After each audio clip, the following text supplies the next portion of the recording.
Masha.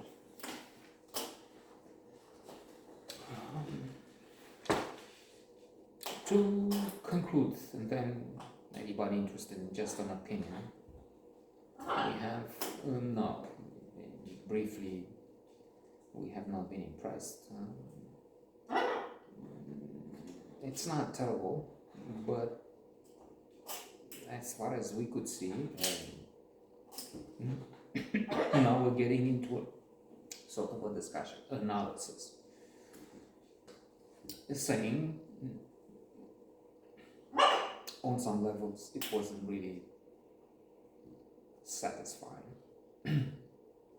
But then one would be the superficial level, clearly blink, the power of thinking without thinking. It's in slicing theory, Martin Gladwell, maybe the second most influential psychologist of the age, first being Daniel Kahneman. Incidentally, no connection. I'm surprised. It's such a popular book that I shouldn't be surprised. But I believe that the characters could have read anything, pop fiction, detective stories, memoirs of celebrities, I don't know, books with pictures about cooking. I think that's what people read mostly, and people don't read because they read. I'll ask you.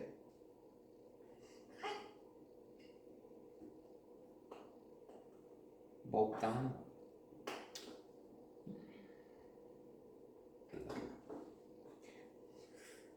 With such literature. I'm also thinking one Jimmy Kimmel Late Show, in which they sent somebody on the street to ask, what book did you? Yes, we can hope that those were comical, ridiculous, those selected. But it feels like that's what the street and the people do. They don't read. They couldn't name a book. Forget this year, ever. So, anyway. But then the lack of knowledge of any kind is exposed quite often when they go and ask where is Korea, and they have no idea. Okay, so in White Lotus, in the first episode, tonight we have the second, and I'm going to watch because I've heard in a podcast of The Economist, which I respect as the best media source, they praised the series. So, and in the series, in a hotel, on the bed, one of the characters was reading Blink. So that's to return after such a long and useless detour. But I warned you, that's what I have to say about the movie. Not really into it. Then we're just shooting the breeze. So on that level, few things we form an opinion in under 1 minute. No, not really. Masha as a child and as an adult doesn't impress this viewer. It's also true he finds children these days a bit much, but that's another story. Me, around here, that's, the obnoxious, rude, screaming, howling, shouting, throwing things, destroying.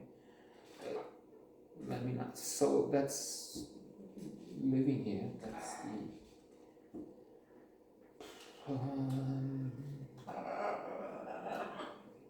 merits and faults. One of the faults is that there is this spoiled new generation, and gives a bad name to more or all. And that's not being serious, of course. We have to. There's one thing here being spoiled, protected by nouveau riche that live around. But you know, and feel they are the center of the earth, and deserve for their family, brats, whatever, everything. And it doesn't matter what they do to others.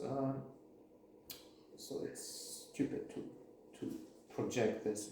But Masha is not really, I mean, and then the characters are unappealing, I would say. It feels perverse at times, and indeed it is. I mean, mafiosi and the tough guys of Russia that live with this image of the role model, Putin, the ultimate goon, was Panorama the other day.